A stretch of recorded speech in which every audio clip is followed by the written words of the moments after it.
I still don't know how my own number called me from inside that cabin. I didn't rent that cabin because I wanted some creepy little adventure. I rented it because I was exhausted. Work had been piling up. My sleep was getting worse, and I felt like every normal conversation in my life was starting to drain me. So when I found this small cabin in Vermont, a few hours away from home, I booked it almost immediately. The listing made it sound peaceful. Quiet woods, private road, fireplace, no nearby neighbors. Honestly, that sounded perfect to me. I got there a little before sunset. The road leading up to the cabin was narrow, muddy, and surrounded by trees so thick that it felt like the woods were swallowing the car from both sides. By the time I pulled into the driveway, the sky had already turned gray. The cabin itself looked normal. Small porch, wooden steps, one old rocking chair near the front door. Nothing about it looked scary, but when I stepped out of the car, the quiet hit me right away. Not peaceful quiet, more like the kind of quiet you notice when a room full of people suddenly stops talking. I stood there for a second with my bag in my hand, just listening. No birds, no wind, no distant cars, just nothing. Inside, the cabin was clean. There was a small living room, a fireplace, a little kitchen, and a bedroom in the back. On the counter, the owner had left a handwritten note. Make yourself at home. Cell service is spotty, but Wi-Fi should work. That actually made me smile. I had come there to get away from my phone anyway. For the first few hours, everything was fine.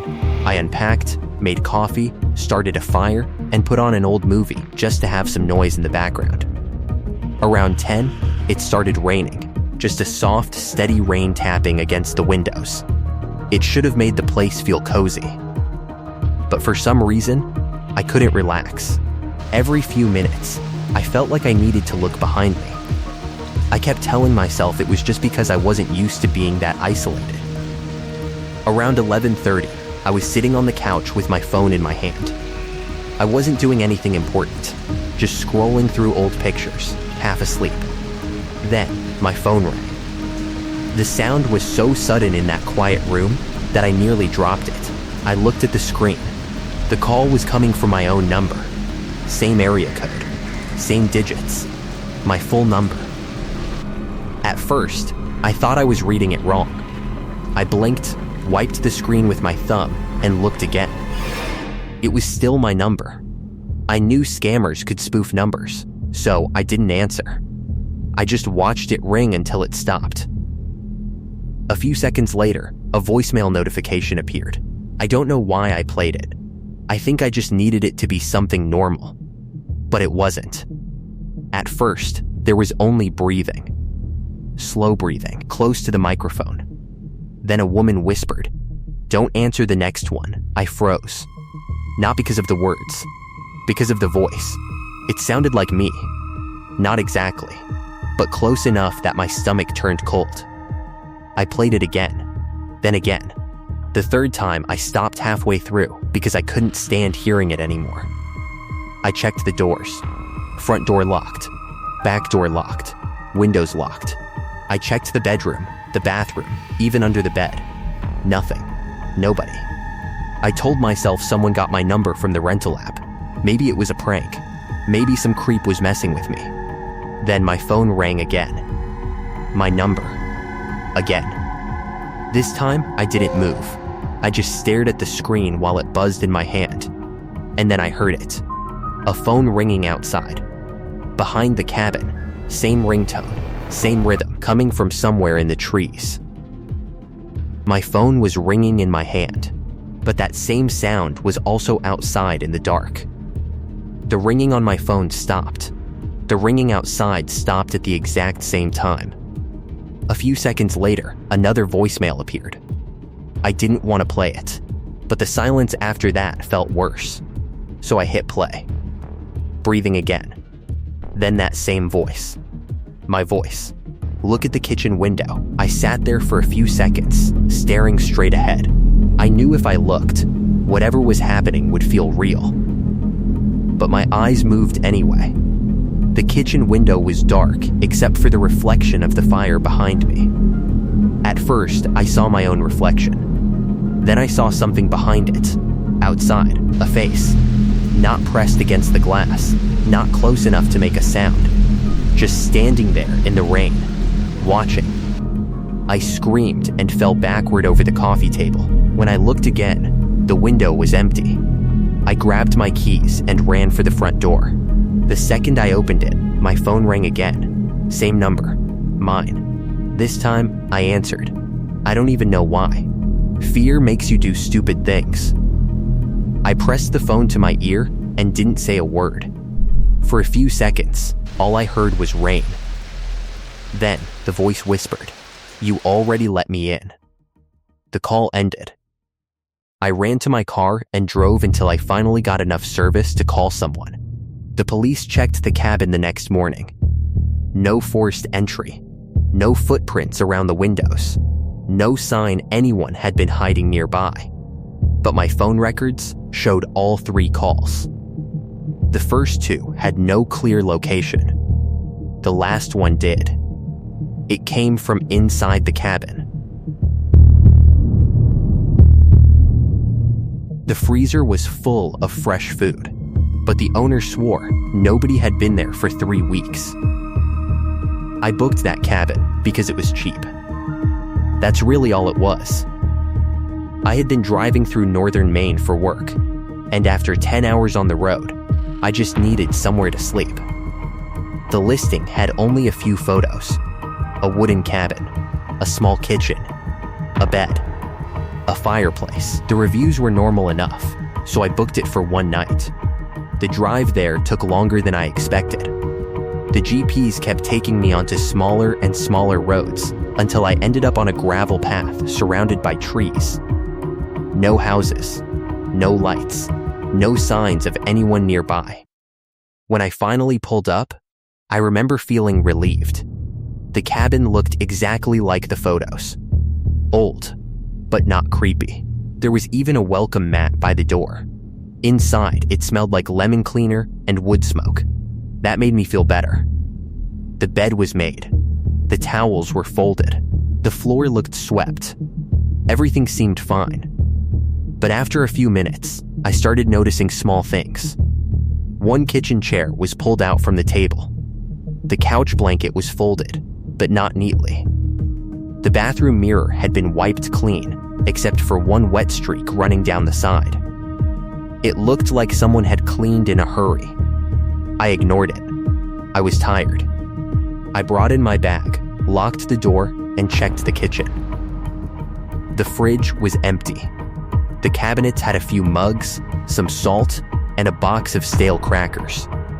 Then I opened the freezer. It was full, not with frozen meals, not with ice.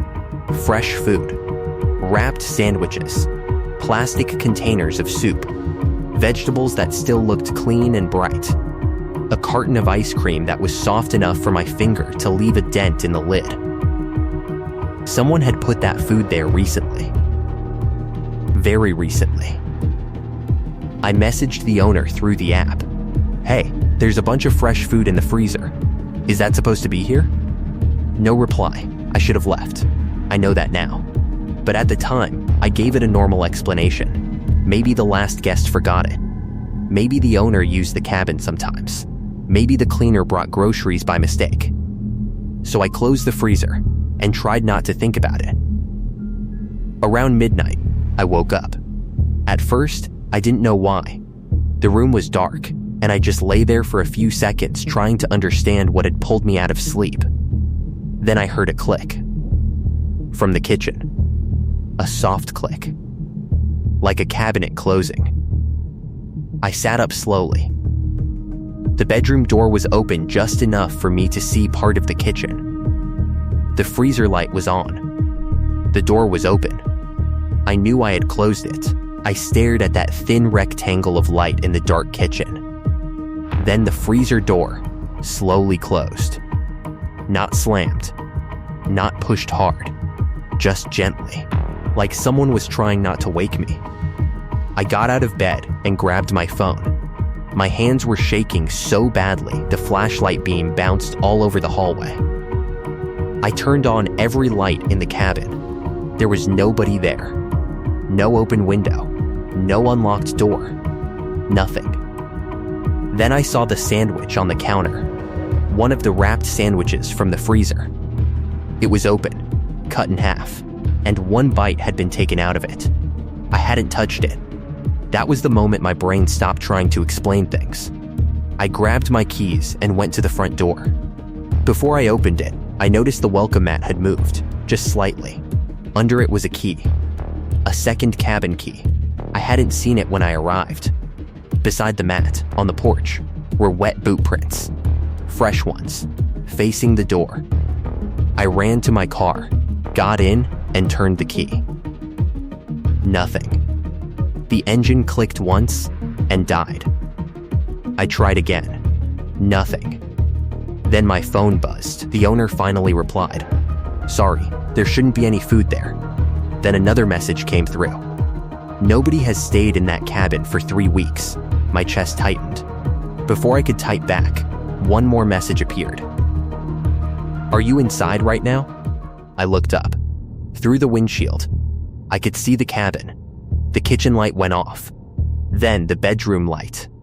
Then the porch light flickered once and went dark. I ran. I didn't grab my bag. I didn't lock my car.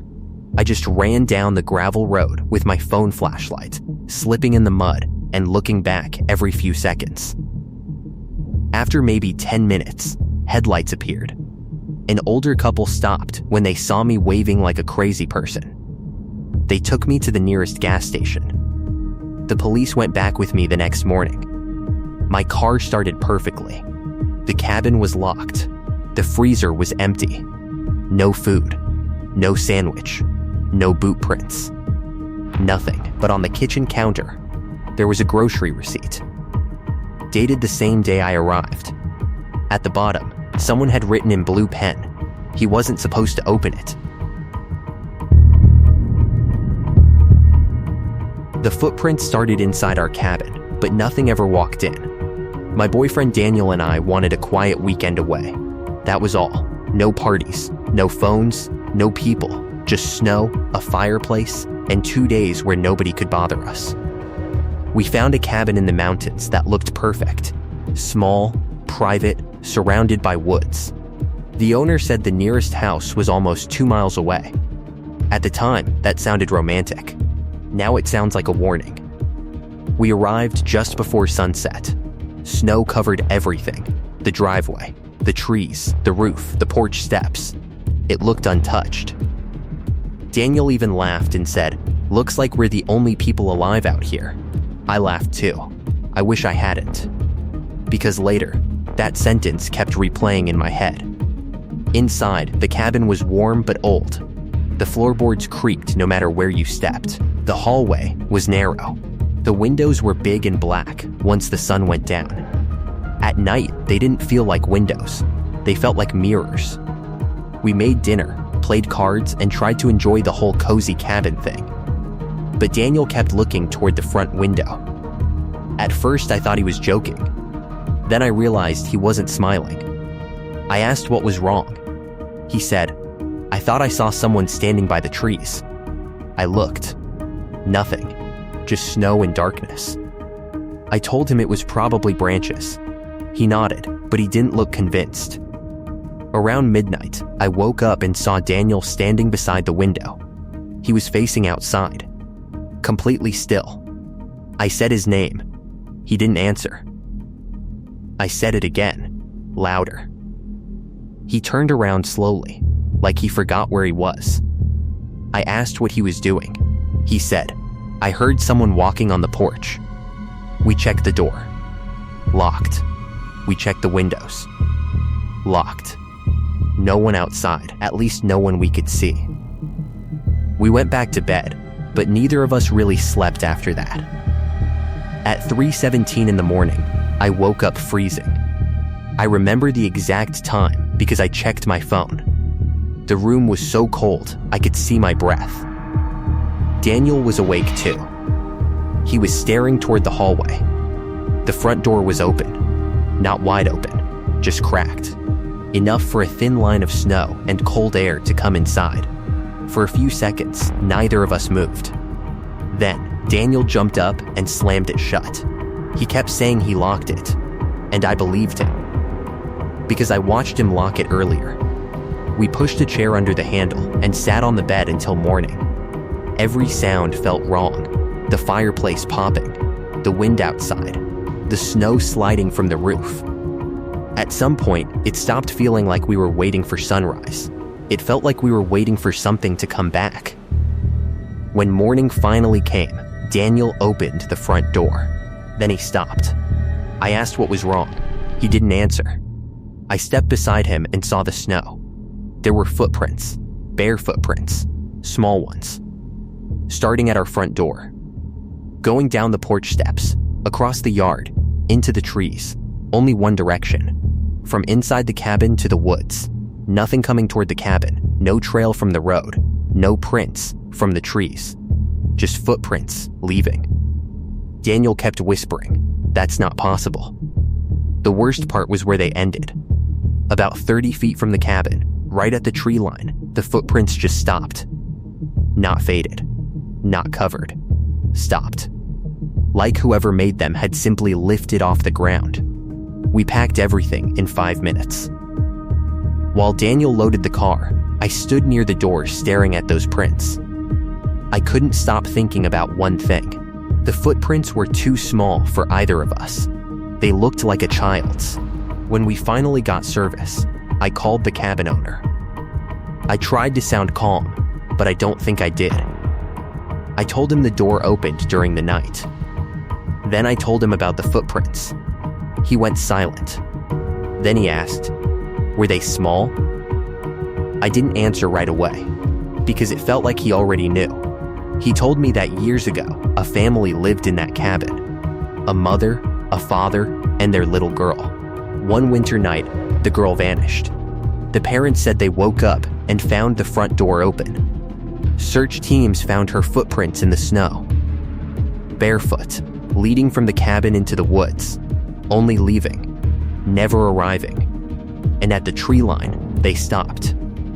Exactly like ours. The owner said people had reported strange things over the years. A door opening by itself. A child laughing outside. Small wet footprints in the hallway. But then he said something that made Daniel pull the car over. Because I started crying. He said, "No one has seen the footprints outside in years." Then he paused and added, "Not since we sealed the crawl space under the cabin